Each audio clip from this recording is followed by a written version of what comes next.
반갑습니다. 박유미 교수와 함께하는 구약산책 시작하도록 하겠습니다. 반갑습니다, 교수님. 안녕하세요. 네. 저번 시간에 모세가 엄청 투덜댔던 장면까지. 그렇죠.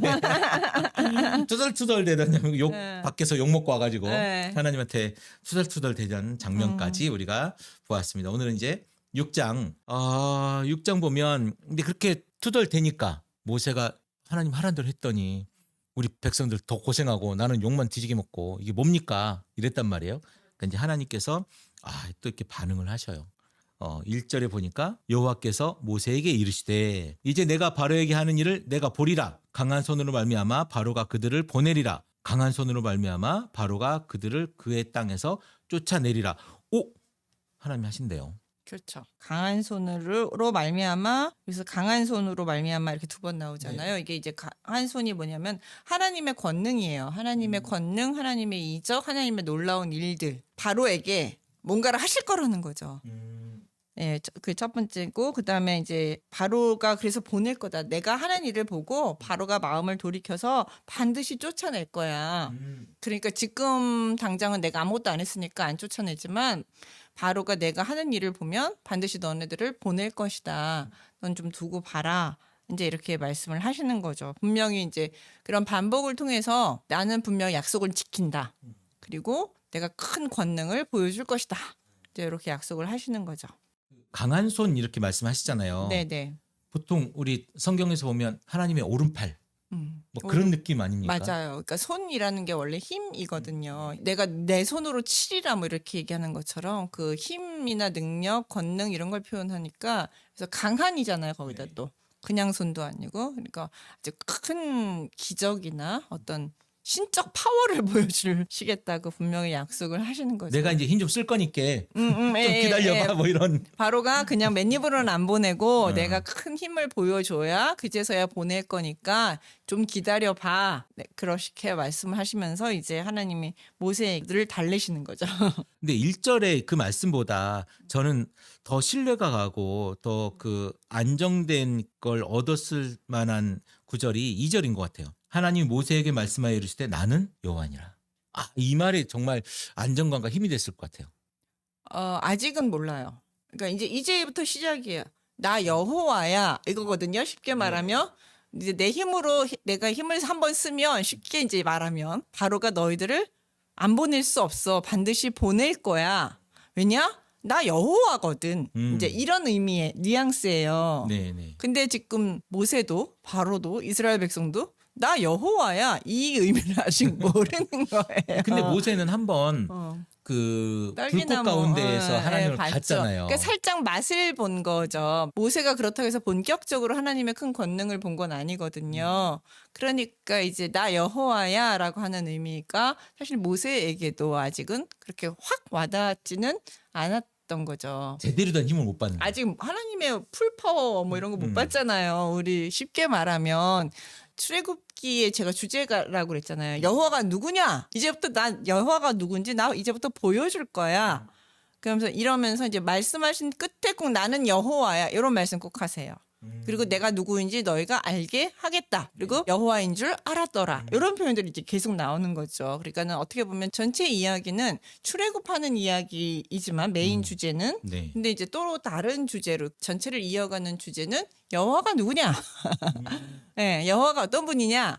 요거를 가 하나의 또 서브 주제 아니면 이게 더 메인 주제일 수도 있어요. 드러내는 플롯이라고 하는데 이게 사건은 사건대로 진행이 되면서 하나님 그 사건이 진행될 때마다 여호와가 어떤 분이신지 점점 드러나는 것. 그러니까 여기서는 아직 나 여호와야 이렇게 얘기해도 아직은 약간 힘이 좀 없긴 하죠. 그러니까 모세는 어쩌면 조금 맛을 본 사람이지만 그렇죠. 어쨌든 그 다음에 3절 보니까 내가 아브라함과 이삭과 야곱에게 전능히 하나님으로 나타났으나 나의 이름을 여호와로는 그들에게 알리지 않았고, 그러니까 하나님으로 나타났고 신적인 모습은 보이긴 했는데 약속도 했고 다 했는데 여호와로는 그들에게 나타나지 않았. 이게 무슨 말일까요? 창세기를 모세가 기록했잖아요. 그러니까 네. 하나님의 이름을 하나님으로 기록하기도 하고 여호와로 하면서 이 혼용을 하고 있거든요. 그러니까 모세가 아마 여호와 이름이 엘샤다이라든지 엘 무슨 엘 뭐 이런 식으로 엘볼 그죠? 뭐 나를 돌보시는 하나님, 감찰하시는 하나님, 무슨 하나님 이런 식으로 하나님의 이름을 불렀지 사실 여호와라고 부른 적은 거의 없어요. 그리고 이제 창세기에 나타난 여호와 이름들은 구원 사역을 다 경험하고 난 다음에 모세가 기록을 하면서 여호와라는 이름을 같이 혼용해서 쓰기 때문에 창세기에 또 여호와라는 나중에 쓴 이름들이 거니까 예, 나타나는 거죠. 다 알고 난 다음에 그 후대에 기록을 한 것이기 예, 때문에 예. 그때 이제 여호와라는 이름도 쓰고 그분이 누군지 그러니까 알고 그분이 있었다. 바로 여호와니까. 계속 하나님이 이제 말씀하시잖아요. 나는 여호와니라. 그리고 내가 이제 아브라함과 이삭과 야곱에게 나타난 그 하나님이다. 그리고 가나안 땅도 그들에게 주기로 내가 약속했다. 그런 하나님이다라고. 나 계속. 힘 없는 하나님 아니라는 거죠. 너네 들어봤잖냐. 아브라함과 사라가 아이를 못 낳았을 때 내가 아이를 낳게 해주기도 하고 애굽의 손에서 구원도 하고 그 땅도 주고 뭐 여러 가지 그 역사들. 그래서 요셉을 총리까지 만든 그 역사들을 넌 들어보지 않았냐? 그 하나님이 바로 나야. 나 그렇게 힘없는 하나님 아니야. 너네 조상들한테 많은 권능을 베푼 전능한 하나님이야. 네, 그렇다는 거죠. 가나안 땅을 주기로 했던 그 약속도 내가 했어. 그 약속도 내가 했어. 그리고 이제 너희들의 신음소리를 듣고 내가 그 내 약속을 내 언약을 기억한다. 이 장면이 되게 멋있는 장면인 것 같아요. 내가 기억한다. 그렇죠. 하나님의 구원 항상 기억한다 네. 해서 나타나거든요. 특히 고통을 들으시고 기억하시는 음. 하나님, 약속을 기억하시는 하나님, 이런 기억을 통해서 노아홍수 사건에서 네. 이제 물이 가득 차가지고 방주에 다 있었잖아요. 노아 식구들이 모든 생물들은 다 죽고 그래서 이제 120일 동동 떠 있을 때 물이 감하기 시작한 전환점이 되는 단어가 기억하다예요. 여기서뿐만 아니라 여호와께서 들으셨다. 그리고 약속을 기억하셨다 이러면서 이제 모세가 등장하잖아요. 네. 모세 부르시는 거. 그러니까 그 기억하다라는 거는 하나님의 구원의 시작을 나타내는 키워드예요. 사실 되게 중요한 단어. 아주 중요한 아주 단어예요. 중요한 그러니까 하나님 우리 삶 속에서도 하나님이 나를 기억하시기 때문에 나를 구원하시고 나를 돌보시는 거잖아요. 그렇죠. 나를 잊으시면 나는 아무것도 아닌 존재가 되는 거예요. 하나님 앞에서. 그렇죠. 나를 그래서 기억해 주시고 그렇죠. 우리 이런 말 이렇게 기도하잖아요. 나를 그렇죠. 저를 기억해 주시고 뭐 개인적인 사담입니다만은 기억하노라 이 단어도 굉장히 중요하지만 우리 1절에서 강한 손 오른팔로 붙드시고 저는 이게 더 든든한 것 같아요. 파워. 네, 오른팔로 붙드시고 네. 우리 성경에서 또 이렇게 오른팔이라고 하는 그 아까 그 이미지가 굉장히 하나님의 입장에서 그 크기 때문에 네네. 오른팔로 저를 붙잡아 주시고 우리 그 여호수아에 보면 함께 하신다는 이야기가 계속 굉장히 많이 나오잖아요. 그렇죠. 그런 느낌으로 저는 굉장히 그 하나님의 힘이 나에게 임하시는 듯한 느낌으로 너무 좋습니다. 어쨌든 하나님께 지금 야 내가 이런 하나님이 다시 한번 상기시켜주고 있는 장면이잖아요. 그렇죠. 그러면서 거기에 반복적으로 6절, 8절에 또 계속 네. 나는 여호와다라는 말씀을 계속하시죠. 너희를 빼낸 너희의 하나님 여호와인 줄을 너희가 알지라. 거기서 반복하면서 나 여호와야. 나 이런 일 할 거야. 여호와야. 이제 계속하면서 자신의 이름을 각인시키면서 내가 여호와가 얼마나 힘 있는 분인지를 이제 알게 하는 거죠. 이게 이제 요 말이 앞으로 있을 열재앙에 대한 예고예요. 그러면서 여기서 이제 뭐가 나타나냐면 하나님이 왜 구원하시는지 이스라엘 백성을 구원하시는 목적이 여기서 이제 등장을 해요. 첫 번째, 이스라엘 백성을 구원해서 내 백성을 삼고 내가 너희의 하나님 여호와인 줄 알게 하겠다. 알게 하겠다. 이스라엘 백성들도 여호와가 하나님이고 여호와가 어떤 분이신지 잘 몰랐다는 모른다는 거죠. 거죠. 네. 예, 그러니까 구원을 통해서 하나님을 알고 하나님의 백성이 된다는 거잖아요. 그러니까 그게 첫 번째 목적이에요. 이스라엘 백성을 하나님의 백성으로 만든다는 것.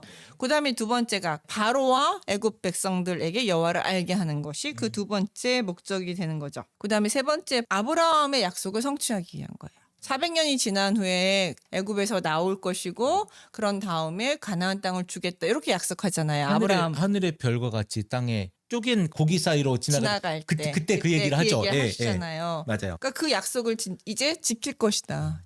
아브라함은 그때 아무 생각이 없었겠죠. 정살이가 뭘까?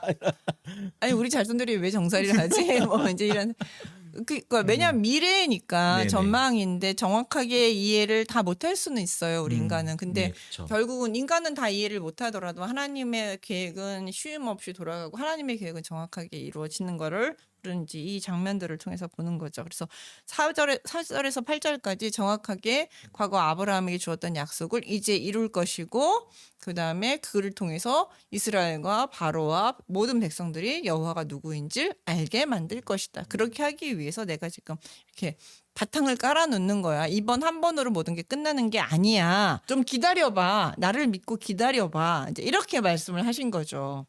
모세가 욕 먹고 나와가지고 의기소침해 있을 때 하나님이 비전 제시를 쫙 해줬네요. 그렇죠. 자기 교회 청사진을 쫙 보여주셨죠. 쫙 보여주고 야, 나 이렇게 할 거니까 나 좀 믿어봐. 나 좀 믿어. 내가 여호와라니까.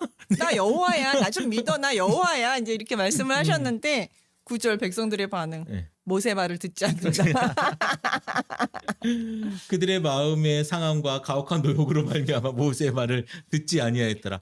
그러니까 고생하니까 네가 야 그래 좋아 맞는데 내가 아직 힘들잖아. 내가 아직 힘들잖아. 말만 하지 말고 실력을 보여.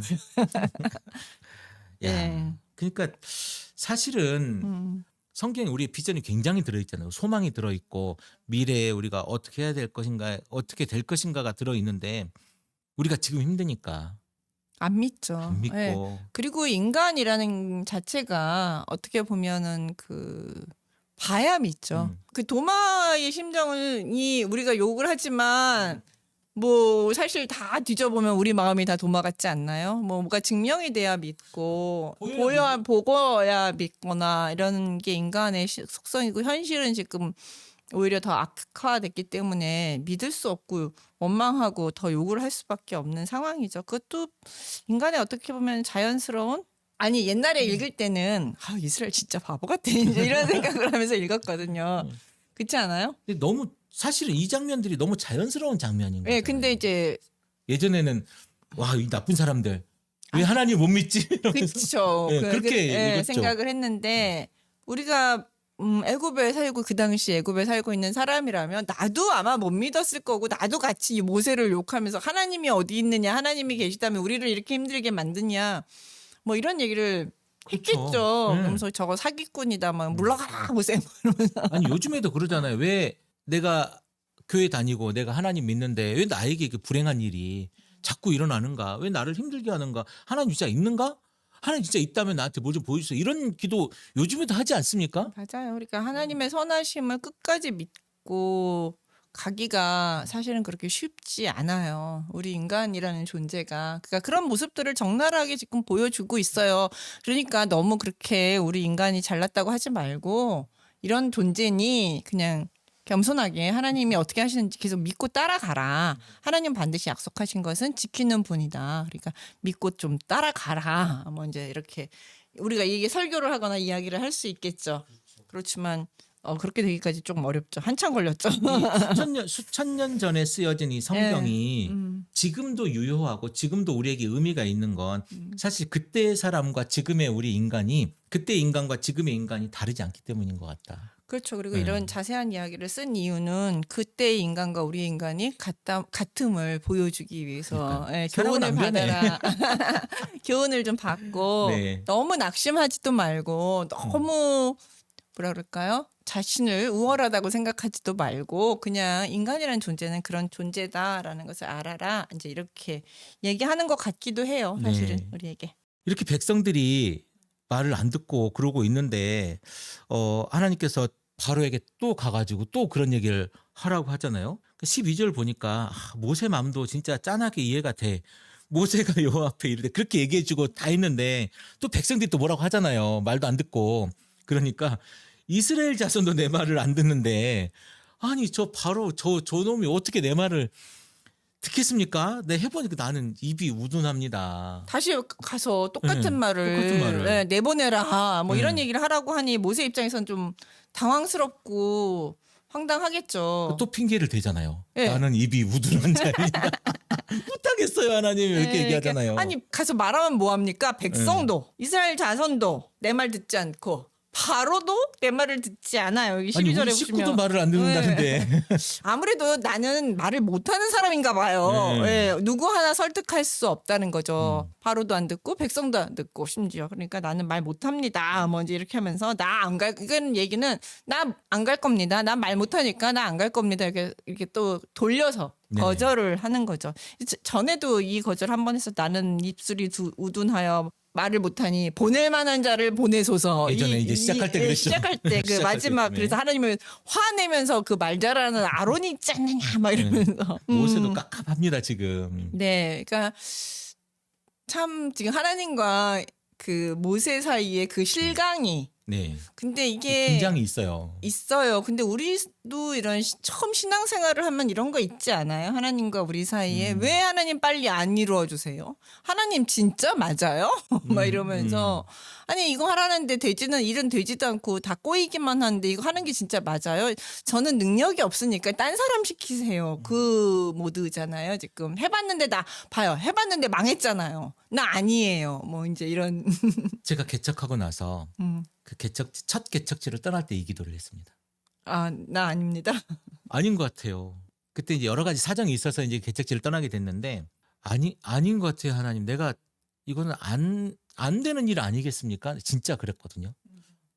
실망도 했고 여러 가지로 부딪힌다고 되는 것도 아닌 것 같고 다 아닌 것 같아요. 내가 그런 기도를 한 적이 있어요. 그렇죠. 네. 이게 우리 모세의 기도만이 아니라 사실 우리도 다 이런 기도 한 번씩 해요. 일 망하고 나서 이거 하나님의 뜻이라고 생각하면서 이제 막 신나게 달려들었다가 쫄딱 망하고 나서 하나님 나 아닌 거예요. 이거 아닌 거예요. 이러면서 이제 딴 사람 시키세요. 이러면서 우리 했던 그런 경험들이 누구나 다 있는 거죠. 그러니까 모세도 지금 똑같이 그렇게 얘기를 네. 하면서 이 장면이 끝나요. 사실 하나님과 모세의 장면은 끝나고 13절은 모세와 아론에게 말씀하시사 이렇게 얘기를 하면서 이제 생뚱맞 저는 이 장면이 되게 좀 생뚱맞았거든요. 생뚱맞죠. 13절이. 애굽 땅에서 인도하게 되게 하시니라 이렇게 이야기를 하시면서 그 다음에 생뚱맞게 족보가 나와요. 그렇죠. 그러니까 여기가 갑자기 장면 하나님하고 되게 잘하고 있는데 갑자기 여기서 장면이 멈춰요. 뭔가 결론이 진 것 같은 느낌이 예, 들면서 여기 이제 화자가 갑자기 끼어들어서 이 장면에서 우리 옛날에 그 조선왕조 500년이라는 네네. 드라마 있었죠. 네네. 옛날 사극에 보면은 이렇게 장면이 지나고 나면 나레이터가 맞아요. 해설을 해주는 네. 그랬어요. 중간중간 있어요. 중간중간에 설명을 해줬어요. 맞아요. 내용을 설명을 해주거나 결론을 설명해주거나 그 뒤에 이런 일이 있었다 뭐 네. 이렇게 해주기도 하고 지금 그 역할을 한 게 13절이에요. 이런 실강이가 있었지만 그러니까 근데 이제 결국은 하나님께서 모세와 아론에게 말씀하셨고 그들을 통해서 이스라엘 자손과 애굽 왕 바로에게 명령을 전했고 네. 그래서 이스라엘 자손을 애굽 땅에서 인도하여 냈다. 그러니까 결론이 난 것 같은 느낌이 여기서. 예, 뭐 이런 실강이는 있었지만 결국은 그대로 하나님 말씀대로 잘 이루어졌다. 라고 결론을 먼저 얘기를 해줘요. 네. 그러니까는 뭐랄까 모세가 이렇게 하나님한테 나 못한다고 얘기하고 지금 그런 것 같지만 결국 이 모세가 와 그다음에 그 형제 아론이 하나님의 명령에 순종해서 이스라엘 백성들을 구원하는데 성공했어. 이렇게 얘기를 하자가 얘기를 갑자기 끼어들어요. 그러면서 그럼 모세와 아론은 어떤 사람이냐라고 이제 그 설명을 하기 위해서 뭘 가져왔냐면 족보를 가져온 거예요. 그들의 조상을 따라 집의 어른은 이러하니라. 네네네. 출애굽기 앞부분에 이제 쓰기는 했지만 정확한 계보를 모르잖아요. 네. 요 부분에서 근데 그 사람 이렇게 이스라엘 백성을 애굽에서 이끌어낸 아론과 모세는 어떤 사람인가? 그 이야기가 더 진행되기 전에 그들에 대한 먼저 소개를 딱 하고 제대로 하고 그다음에 이제 이 사람들의 행동을 그 뒤로 쭉 왜냐면 이제 이야기가 이어지잖아요. 그다음부터는 열재앙이 나오고 그러다 보니 미리 여기서 설명을 다 하고 그다음에 이제 이야기를 이어나가는 거죠. 그 흥미진진한 이야기를. 모세를 설명하기 위한 거잖아요. 네네. 모세 출신을 어디까지 나오느냐 하면은 족보가 23절에 보시면 아론은 암미나답의 딸 나손의 누이 엘리셰바를 아내로 맞이했고 그는 나답과 아비오와 엘레아살과 이다마를 낳았으며 그러니까 이제 출애굽할 때 얘네들이 있었잖아요. 그래서 나중에 그 레위기에서 제사장직 임명할 때 요 네 아들 이름이 다 등장을 하죠. 그러니까 여기까지만 족보가 나온 거예요. 광야 시대까지만 딱 족보. 저는 여기서 두 사람이 되게 독특한 이름들을 전 개인적으로 발견했습니다. 뭐냐면 그 모세의 엄마 이름 요게벳은 우리가 잘 알아. 근데 모세의 아버지 이름이 잘 안 나오거든요. 아므람이래. 아므람이란 이름이 굉장히 저는 눈에 들어왔고 그 모세의 아버지 이름이 여기서 나오는구나. 네, 그렇죠. 그거 레위 지파 네네. 사람이죠. 그러니까 요 위에 르벤, 시몬, 레위 해서 야곱의 큰 아들 3명 이름이 3명의 족보가 나오죠. 네. 근데 이 3명이 특이한 게 뭐냐면 다 저주를 받은 아들이에요. 야곱의 그 유언을 보시면 그 우리 창세기 좀 마지막 나쁜 짓 했지, 부분에 얘네들이. 르우벤은 아버지의 침상을 더럽혔기 때문에 그 서모와 빌하와 통관을 했기 때문에 아버지한테 저주를 받았고 시몬과 레이는 디나가 성폭행당한 사건 때문에 세겜 사람들을 완전히 몰살당하게 했죠. 거짓말 몰살시켰죠. 네. 예, 할례. 이제 거짓말해가지고 그리고 도망가잖아요. 그 도망갔잖아요. 네. 그래서 하나님이 도와주셔서 결국 살아남게 됐죠. 근데 그 사건을 기억했어요. 유언을 하면서 이 얘네들은 잔해하는 칼이다. 그래서 흩어질 것이다. 막 이러면서 저주를 했는데 그 저주받은 자녀 중에서 레위 가문은 저주가 축복으로 바뀌어요. 제사장 가문으로서 이제 축복을 선택을 받게 되는 거죠. 그게 재밌는 거죠. 그러니까 3명이 저주받은 그 계보가 있지만 그 중에서 레위는 저주받은 받음이 다시 이렇게 선택받는 가문으로 바뀌는 그런 역사를 우리가 또 볼 수 있는 거예요. 그래서 한 번 저주는 영원한 저주가 아니라는 거. 저주는 중간에 바뀔 수도 있다. 예, 하나님은 축복하는 걸 좋아하시지 저주하는 걸 좋아하시는 분은 아니거든요. 그래서 우리가 뭐 가게 흐르는 저주, 뭐 아니면 한 번 저주는 끝까지 저주, 뭐 이런 것들은 저는 참 위험한 발상이라고 생각을 해요. 지금도 한때 유행했던 그 이야기들 아닙니까? 가게 흐르는 저주. 요즘은 그 얘기 안 하긴 네, 하더라고요. 한때 유행했던. 네. 네. 아니 또 말하자면 가게 흐르는 저주가 아니라 우리 원죄 이야기하면 또 그게 다 똑같은 얘기 아닙니까? 그러니까 원죄 흘렀는데 하나님 때문에 우리 다 바뀐 거 아니에요, 운명이. 그러니까요. 그놈 무슨 놈의 가게 저주를 얘기해서 왜 그 얘기가 왜 나왔는지 전 잘 모르겠지만 어쨌든 간에 하나님에 대한 열심으로 얼마든지 그런 족보들이 바뀔 수 있다라는 거. 그다음에 또 하나 재밌는 사실을 근데 20절에 보시면 아므람은 그들의 아버지의 누이 요게벳을 아내로 맞았다 그랬어요. 그러니까 고모하고 조카가 결혼을 한 거예요, 여기서는. 아브라함도 누이랑 이복 결혼하잖아요. 누이. 예, 가장 가깝게 결혼을 하잖아요. 그러니까 그 당시는 같이 다 공동체를 이루고 살았기 때문에 고모가 아마 나이가 어렸을 거예요. 우리 그런 경우 많잖아요. 그쵸? 예, 고모, 이제 이모가. 쭉 늦게 나오면 그런 식으로.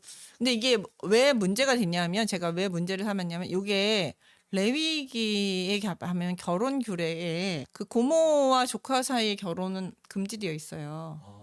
성관계. 그다음에 이복 누이하고도 관계가 금지되어 있어요. 나중에는 그렇게 바뀌는군요. 예, 그러니까는 이 당시까지는 아직 그 율법이 없었기 때문에 이런 결혼들이 친족 결혼이나 예, 친족 결혼이나 근족 결혼들을 이게 꽤 있었다는 거죠. 왜냐면 그 이스라엘은 자신의 혈통을 지키기 위해서 이스라엘 안에서만 결혼을 하다 보니 이제 근족 결혼들이 좀 있었던 거죠. 근데 이거는 율법이 생기기 이전의 문제이고 율법이 생긴 이후에는 사실은 이제 이걸 문제로 삼으면 안 되는데 간혹가다 아니 이렇게 레위기에 금지했는데 이 결혼 해도 되는 겁니까? 이거 옳지 않지 않습니까? 이렇게 이제 문제 제기를 하시는 분들이 있는데 이거는 이제 시대를 거꾸로 읽어서 그렇죠. 막 다 섞어서 읽는 거죠. 섞어서 이거 왜냐면 다 동시대를 읽어버리는 거죠. 근데 성경의 역사는 분명히 이렇게 굉장히 긴 시간인 거잖아요. 시간의 흐름에 따라서 기록이 되었기 때문에 이미 일어난 사건을 이후의 율법으로 소급 적용해서 잘못됐다 이렇게 말하는 거는 옳지 않다. 게다가 여긴 굉장히 그 시족으로 이렇게 묶여져 있는 사회잖아요. 조금 그 전에는 뭐 우리가 이제 족장 뭐 이렇게 얘기하는 것처럼 정말 조금씩 모여 살던 사회이기 때문에 밖에 나가서 결혼하기가 어렵잖아요. 그러니까 우리 안에서 결혼도 해결해야 되니까 그러지 않았을까라는 생각도 하거든요. 이집트 같은 경우는 왕족들은 남매 결혼까지 했으니까 친남매 결혼까지 고대 근동 사회가 근족 결혼 자체가 되게 보편한 문화예요. 거기에 비하면 레위기에서 삼촌까지 금지하거든요. 그러니까 삼촌까지 금지되는 요 법이 상당히 놀라운 거죠, 사실은. 독특한 법이라고 볼 수 있어요. 이렇게 해서 이제 계보에는 그러니까 모세와 아론의 순수 이스라엘 백성이에요. 왜냐면 모세 같은 경우는 사실은 정체성이 뭐냐 이런 문제도 있잖아요. 40년은 애굽의 왕자로 살았고 네. 40년은 미디안의 사위로 살았잖아요. 그러니까 늘 이방인처럼 여기 애굽 사람, 미디안 사람으로 살았기 때문에 모세가 과연 진정한 이스라엘 사람이냐, 히브리 사람이냐 뭐 이런 정체성의 문제도 사실은 있을 수가 있거든요. 근데 그거를 1차적으로 증명해 주는 사람이 아론. 아론은 모세 내 형제 맞아. 왜냐면은 뭐 이집트에 살았을 때는 계속 교류가 있었을 거 아니에요. 아마 미리암이 자기 엄마를 유모로 데려왔기 때문에 뭐 교류는 계속 있었을 테니까. 그러면 이제 이 가문은 어떤 가문이냐? 레위 가문 사람이고 뭐 이제 이렇게 해서 쭉 이런 걸 통해서 그리고 이 사람들이 나중에 제사장 가문이 됐다. 이제 이렇게 과거와 현재와 미래를 엮어서 미래 이제 모세에 관한 정보, 그다음에 모세가 지금 하고 있는 일에 대한 결과까지 다 전달을 해주는 거예요. 그러니까 너무 낙담하지 말고 이 이야기 계속 잘 들어봐. 라고 이야기를 하는 거죠. 지금 이 계보 다음에 나오는 이야기도 아까 그 위에 나왔던 이야기가 똑같은 이야기가 다시 반복되거든요. 29절에 보니까 여호와께서 모세에게 말씀하여 이르시되 나는 여호와라 내가 내게 이르는 바를 너는 애굽 왕 바로에게 다 말하라. 다시 이제 이야기하고 다시 원래로 돌아가죠. 네. 아까 그 장면. 그랬더니 또 얘기해. 모세가 여호와 앞에서 이르되 나는 입이 둔한 자요니 바로가 어찌 나의 말을 들으리까. 예전에 드라마는 딱 끝나면 거기서 다시 시작했거든요. 근데 요즘은 드라마가 이렇게 살짝 겹쳐요. 그 전에 있던 거에 마지막 편이 살짝 나오고 5분 정도가 이렇게 딱 네. 겹치고 나서 겹치면서 다시 시작하죠. 전 거를 한번 상기해봐, 생각해봐 이렇게. 이렇게 긴 설명을 한 후에 다시 한번 살짝 겹치면서 다시 원래 장면으로 돌아가는 거예요. 그러니까 요 6장은 지금 해설하는 장이네요. 네, 그러니까 장면, 해설, 그다음에 다시 장면으로 돌아가는 상당히 그 놀라운 그 문학적 기법을 문학적 사용하고 있는 장치인데. 거죠. 예. 그러면 요 다음에 우리가 그 상상 물론 다 아는 뒤에 이야기이긴 하지만 뒤에 이제 팝콘 터지서 뭔가 짠 하고 나타날 만한 그 전개 과정이 있겠네요. 그렇죠. 그러니까 이제 다시 돌아가면서 7장으로 이어지면서 7장부터 이제 하나님의 기적들이 하나씩 등장하게 되는 거죠. 그러니까 그거 나타나기 전에 미리 해설을 다 해버린 거죠. 그러니까 네. 7장 1절부터 다시 하나님 뭐라 하죠? 왜 말 잘하는 네 형이 모세 아론 있지 않느냐? 네. 이제 딱 이렇게 하면서 네 대언자가 될 거다. 이렇게 하면서 이야기가 이제 또 딱 다시 흘러가잖아요. 그러니까 여기서 딱 일단 멈춤 하고 거기서 멈춰서 약간 겹치면서 다시 이제 이야기를 시작해내는 상당히 재미있는 문학적 장치야. 장치를 사용하고 있는 거죠. 재밌네요. 성경을 이렇게 읽어본 적이 우리는 별로 없고 그냥 하나의 쭉 그냥 그 서사 스토리 정도 이렇게 읽었단 말이에요. 지금까지는. 근데 이렇게 중간중간 이렇게 우리가 이 문학적 장치도 살펴보고 사실은 감정에 대한 생각도 한번 해보니까 이 장면들이 되게 재밌네요. 예, 그러니까는 문학적 기법을 이용해서 성경을 읽을 때 우리가 조금 더 깊이 있게, 좀 더 재밌게 이런 걸 이제 역사 비평학자들은 오려 붙이기 하다가 잘못해서 이렇게 겹쳐졌다 이렇게 얘기를 하거든요. 편집 비평하려고 할 때. 근데 그게 아니라 우리가 이제 드라마 기법이나 문학 기법을 사용해서 읽어보면 더 우리가 이야기를 재밌게 읽을 수 있고 왜 그렇게 했는지를 좀 더 잘 이해할 실수가 아니라 뭐예요? 고의죠. 그러니까 실수를 한 게 아니라 고의적으로 그렇게 해서 독자들의 흥미를 더 이끌고 이야기를 좀 더 흥미진진하게 만들어가는 이제 이렇게 그렇기 때문에 이제 성경의 저자는 천재죠. 아니 문학적 능력이 뛰어난 굉장히 인물이에요. 네, 뛰어난 감각이 있으신. 감각이 있어요. 고대 사람들이 글 못 썼다고 생각하는 편견은 버려야 합니다. 그럼요. 성경을 방금 이제 우리 문학적인 이야기했고 뭐 편집 비평 이야기했지만 굉장히 다양한 방법으로 성경을 보고 해석하려고 많은 분들이 노력을 하고 있잖아요. 지금 이제 현대 시대에 들어와 가지고는 그래서 뭐 하나가 맞다 뭐 이런 거보다도 여러 가지 방법으로 성경을 바라보고 해석하는 건 되게 중요한 것 같아요. 거기서 나오는 좋은 결과물들은 우리가 잘 활용하면 훨씬 풍성하게 성경 해석을 할 수 있고 설교에 적용할 수 있는 거죠. 그러니까 이것만이 옳으니 이것만 적용하자라는 것은 그 풍부한 이제 그건 이제 속에서. 박사님들끼리 싸우시라고 하고 네. 박사님들은 그것 때문에 엄청 싸우시잖아요. 자기의 온리 네. 입장 하나를 딱 정해놓고 이것만이 유일하다 이렇게 하시는 분들도 계신데 그건 이제 진정한 학자의 그 모습은 아니고. 그 이제 그 박사님들끼리 싸우시고 우리는 모르는 일이지만 우리는 어쨌든 거기에서 나오는 굉장히 좋은 결과물들을 결과물을 가지고 우리는 잘 네. 활용하면 되는 거다. 네. 그리고 재밌게 또 성경 읽어내고 거기에 있는 메시지를 찾아내면 되는 거다. 우리 이렇게 네. 성경 읽기를 앞으로도 계속 하겠습니다. 오늘 6장 저자의 문학적 장치까지 오늘 보았습니다. 다음 시간에 이어질 아주 스펙타클한 이야기 또 기대하면서 오늘 여기서 마치도록 하겠습니다. 감사합니다, 교수님. 네, 수고하셨습니다.